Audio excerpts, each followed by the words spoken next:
The live-action remake of The Little Mermaid is bombing with international markets. Now, some in the U.S. are saying that those audiences are made up of terrible people, and that is why the reviews are so low. But there are issues, big issues with that claim. And perhaps this is just a bad movie receiving bad reviews and bad attendance overseas. We'll dive in and show you just what a hypocritical mess this is for the U.S. critics.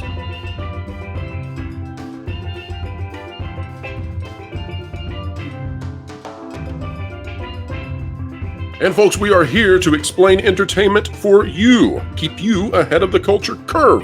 365, we do this even on Memorial Day, a day where we remember those who gave their all, and we also remember the families who shared in that loss, that sacrifice. And so to all of you out there who are celebrating Memorial Day on a level that the rest of us can't possibly understand, we simply say, you have our utmost gratitude and respect. And folks, we need to get into the Little Mermaid movie. So despite this being a holiday, here we go. And joining us on this holiday, on this day where we hope you are all with people that you love and admire, spending time with them, we have the beautiful, the amazing, the uber intelligent Lorena Creole. Oh, well, thank you so much for that intro, Pro. You're quite welcome. And Lorena, we're going to be talking about The Little Mermaid. Of course, we recommend to everyone out there that if you like content like this, consider clicking the like button, share, subscribe, and when you click it, you stick it to the algorithms. It's the notification bell. All right, we start off of Box Office Pro.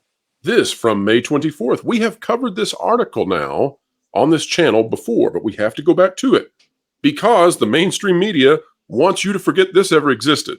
This by Sean Robbins, again, May 24th.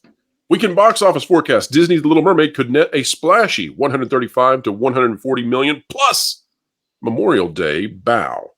And so I just bring this up quickly to say that just as of a few days ago, this movie was on track to get above 140 million. They didn't know how high it would go, but that was the prediction.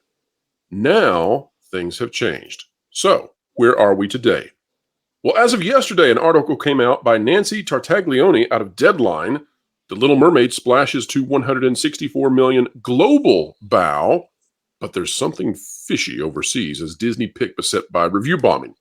Now, the reason that they're in full-on defense mode, and they're actually going into a little bit of hysteria here, is that The Little Mermaid in the 3-day, that's what we usually do movies with. Of course, this is special.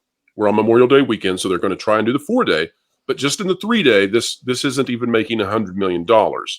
And on the 4-day, it is now essentially running even with Aladdin. We'll talk about that in just a moment. But Lorena, you have seen the movie, as have I. I've scored it a 3 out of 10. I found it to not be very good at all. And I don't mean that in terms of I didn't like who played which character, minus Awkwafina.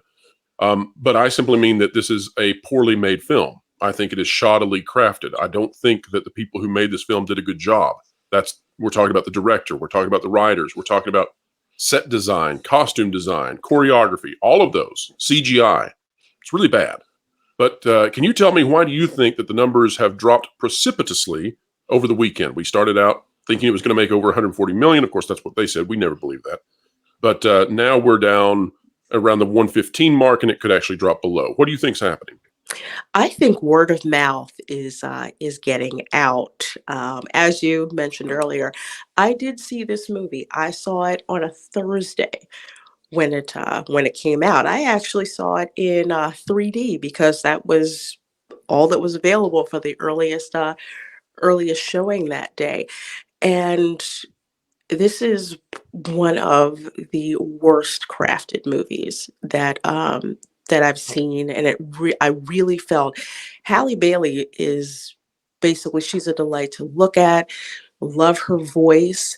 I just feel bad that she was given this bad of a vehicle for her debut, and That's a great point. do think. Oh, thank you.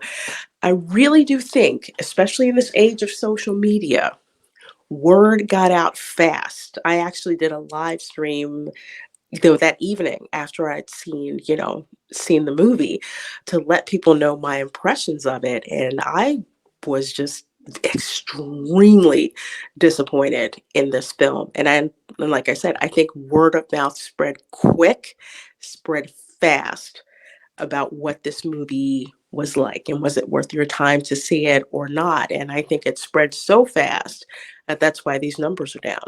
You know, you make a great point on Halle Bailey being given a vehicle that simply can't run.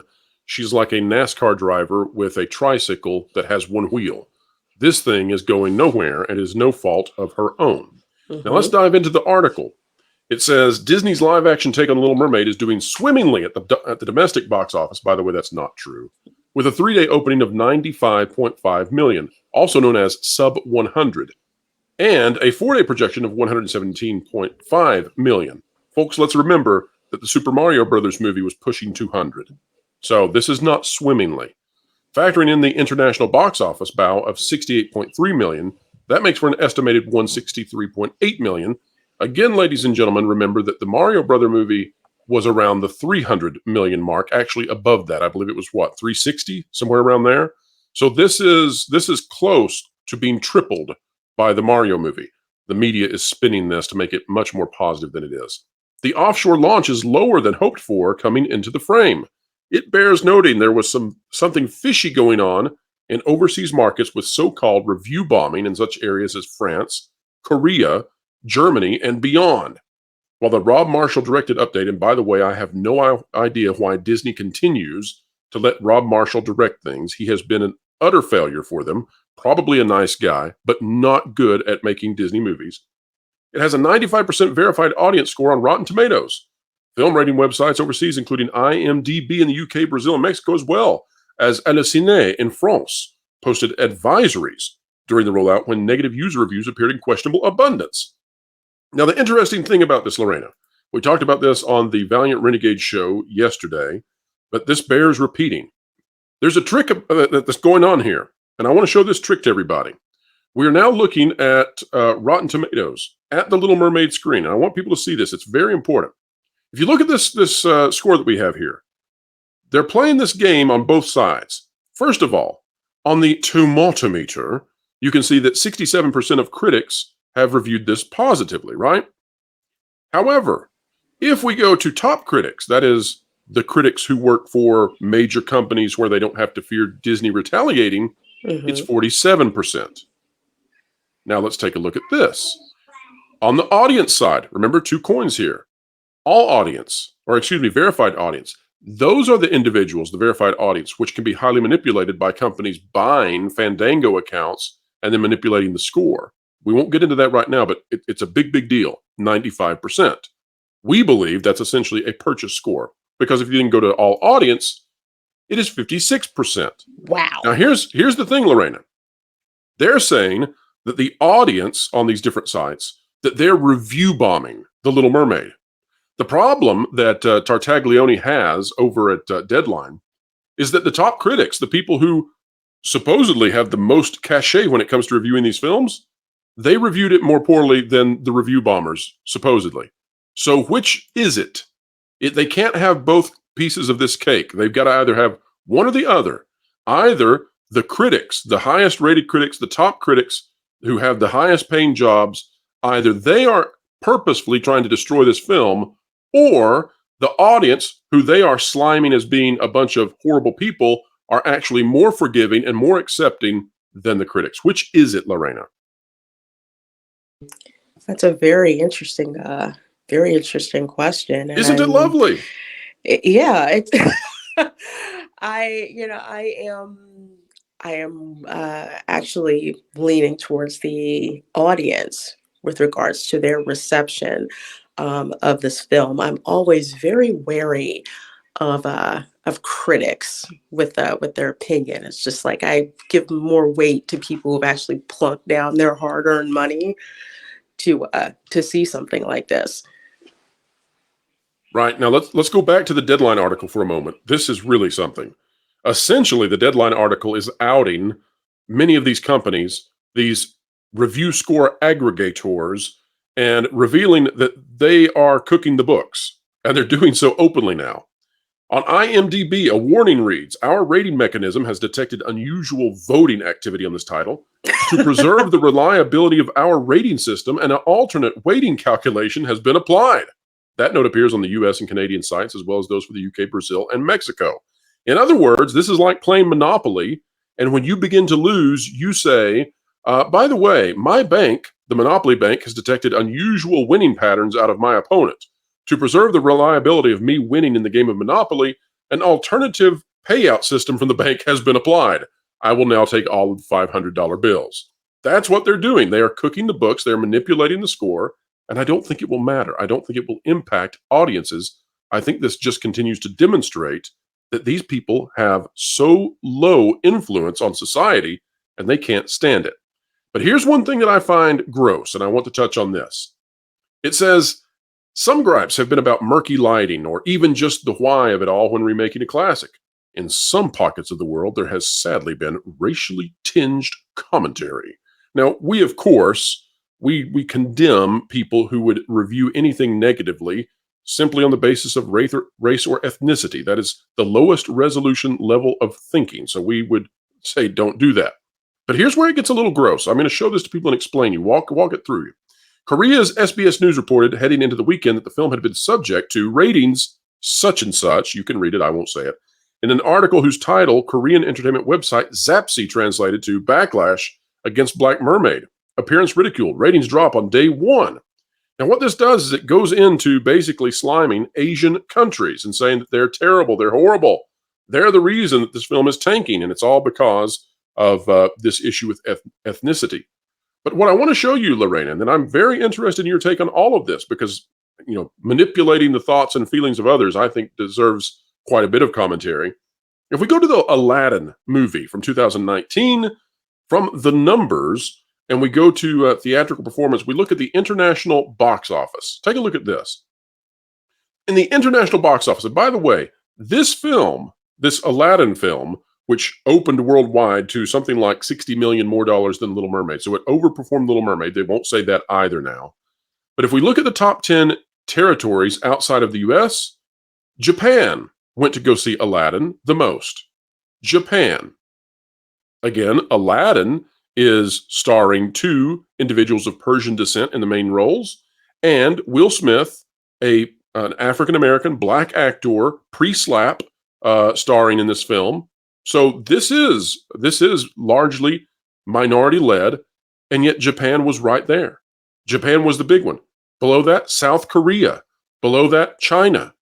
All going to see Aladdin, starring two Persian actors and an African-American black actor. This film will double The Little Mermaid, almost certainly. We'll explain that in just a moment. But this film will almost certainly double it. Lorena, does this completely annihilate the argument that these people are now doing where they are willing to condemn, crucify, critique, and overall slime international peoples everywhere simply for not supporting The Little Mermaid?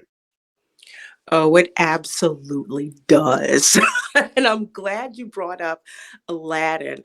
I actually like that live action remake. Why? Because for the most part, it fell in line with the animated original. They did a couple of little extra things that kind of just added to the story, but there wasn't this blatant bad writing, bad casting, bad lighting, bad music. It didn't have any of those the way that it did with The Little Mermaid. So I really find it extremely disingenuous of the Hollywood press. Not only disingenuous, but insidious that they would, I guess, slander Asian audiences by saying, oh, the only reason that, you are quote unquote review bombing The Little Mermaid is because the lead actress is black. They're not review bombing.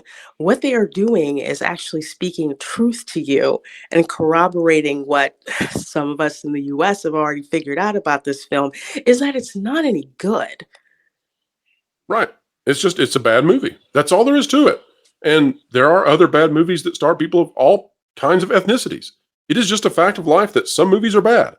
And this, in my opinion, and I suppose in yours, is a bad movie. Lorena, I gave it a 3 out of 10. What did you give it? I gave it a 2 out of 10. No. I gave it a Ouch. 2. Yeah, and it could have been down to a 1, but I actually liked how funny Daveed Diggs is. I like him as an actor. Sebastian looked really really ugly, but I loved his take on the character.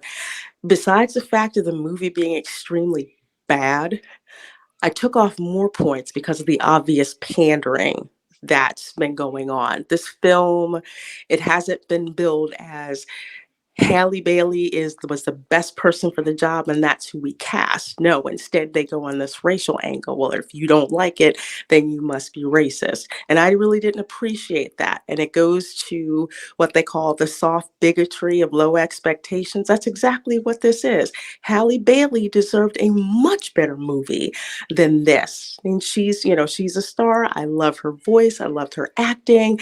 And it's like serving a prime rib steak on a trash can lid, you know? That's right. It's a bad movie. It's poorly made. The CGI is so bad that you have to go back to see Dwayne The Rock Johnson as the Scorpion King to find something like this. Oh, Lord, that was awful. Can I just add one more thing? Speaking of bad CGI, in the animated movie, that scene where I call her Kaiju Ursula, because she's Yes. huge and, and all of that. Well, you could actually see her in the animated film. That's the difference. Yes, She's actually visible. she's visible. You can see how big she is and just how small Eric is, but he's on a mission to kill Ursula. And that's, the hero against the insurmountable villain, like And Prince thereby Philip and he proves the Maleficent. goodness that exists inside of humanity. And that's what causes King Triton to entrust him with his daughter, in matrimony. Exactly. And that's a universal theme around the world. But in this version, it's so dark you can't even see Ursula at all. And to me, that is such a Disney just so dropped the ball on that. So Well, disappointing. they made this film so difficult to see, I think, because the CGI looked so bad. It was their only option. In the parts that are visible, Yeah. for example, in the Under the Sea number, it looks terrible. It just looks awful. And that's one of the only times that you ever get to see these characters in a well-lit environment. Otherwise, they don't do it. And No. I think it's purposeful. Oh, man. So let's take a look at Aladdin. I want to do a comparison here because I want to show people why Disney is freaking out and why the reviewers and the intelligentsia around Hollywood are freaking out.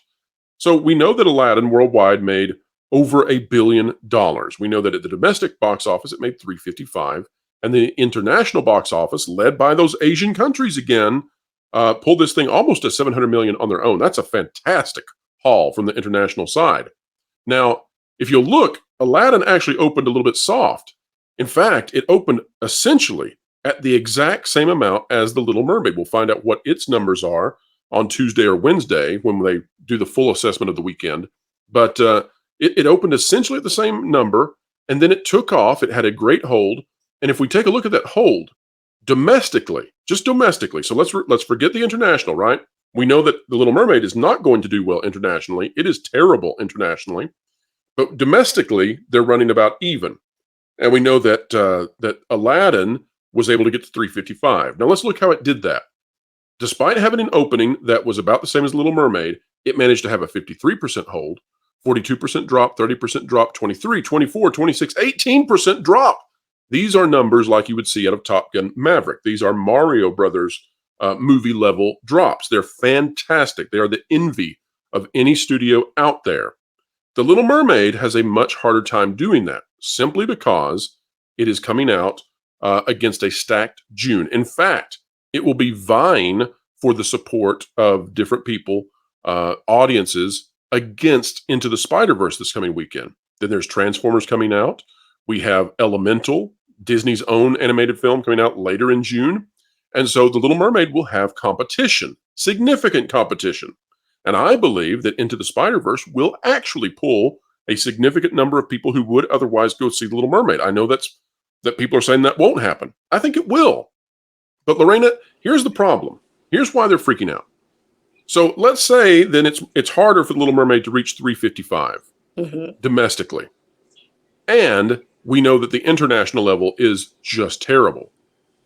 This movie may actually struggle to make the $500 million mark, less than half of Aladdin, despite the fact that movie tickets are about 30% increased in price since Aladdin came out. And at the same time, The Little Mermaid has a price tag that requires them to get at least $800 million to break even. So you are looking at multi-hundreds of millions of dollars in loss. Lorena, does it make sense why these companies are out there ready to attack international innocent audience members? Pretty much just to cover up their own bad judgment. It's awful. It's really awful. It's one thing to, you know, try to say that, your audience doesn't see your vision, but to make it a racially charged argument at the same time, that's even more disgusting. Now, Lorena, yesterday morning, there was a little girl that came up to me. She would identify as Black, I'm sure, or African American, or whatever terminology we want to use. But she came up to me, and she had, still from the cinema the day before, she had the inflatable mermaid tail that she had been given, or maybe they went to a toy store, and she was telling me all about the Little Mermaid, and she was really, really excited. And as she was telling me, I was saying, "Oh, really?" And I'm playing along. I'm never going to put down a child's dreams or the things that they love. That would be silly. That would be insane.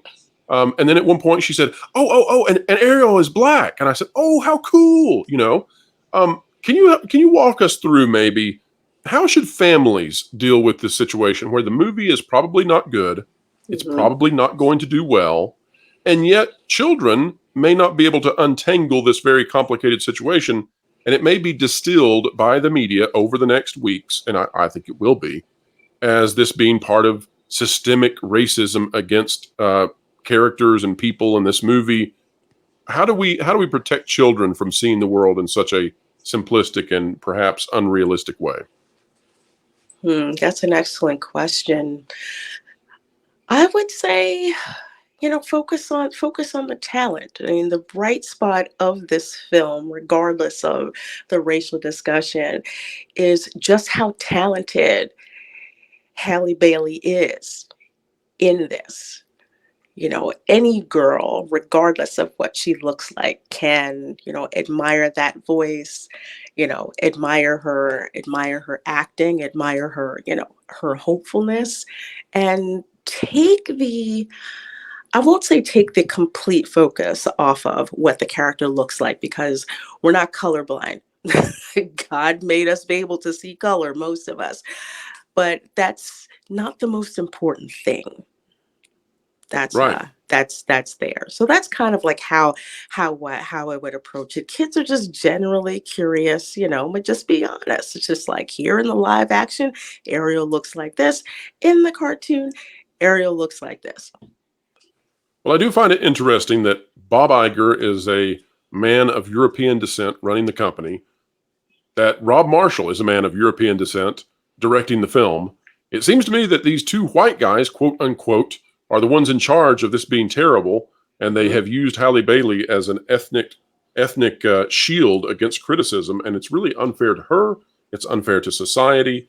This film should be judged on its merits, and it seems like that's not going to happen. It seems like we're going to have division in society that perhaps could simply have been avoided by either producing a very good film or attempting to be true to the source material. Either case, hopefully Disney will soon produce excellent content with people of all different types of backgrounds, but where they are given the quality and the backstories they deserve. Absolutely. Lorena, where can people find you on this great, big, beautiful web out there? Well, folks, you can find me on Instagram, you can find me on Twitter, and of course, you can find me on YouTube during various live streams and videos for pop culture analysis, gaming, and of course, going out to those Orlando theme parks. And thanks, Pro, as always, for having me on your channel for these videos. Well, it's a joy as always. And folks, if you are not yet subscribed to Lorena Creole, you are truly missing out. Her content is fabulous. get over there and click on that subscribe button as soon as possible. Now, if you think that this is the end of the summer of disaster for Disney, oh, you are badly mistaken. They are headed for big-time trouble. They are at the precipice of the waterfall, and there is no quick coming salvation on the way for them. Elemental looks to be a dud in a situation that will be worse than Lightyear or Strange World, if you can believe it. And we have a video coming out on this channel at 4:30 p.m. Eastern Time today, Memorial Day. It will be telling you all about Indiana Jones and the Dial of Destiny. They have made a mistake, folks, allegedly, that is so bad that I'm not sure Lucasfilm can ever come back from it. It's unbelievably bad, and we will cover it right here at 4:30 p.m. Eastern Time. Make sure you check that out. Now, folks, the conversation between the two of us is over, but it is not at all over for you. Please drop a comment down below. We care about what you think. We'd love to read it. We'd love to know what's on your mind. If you like content like this, consider clicking the like button, share, subscribe, and you can stick it to the algorithms when you click it. We're talking about that notification bell.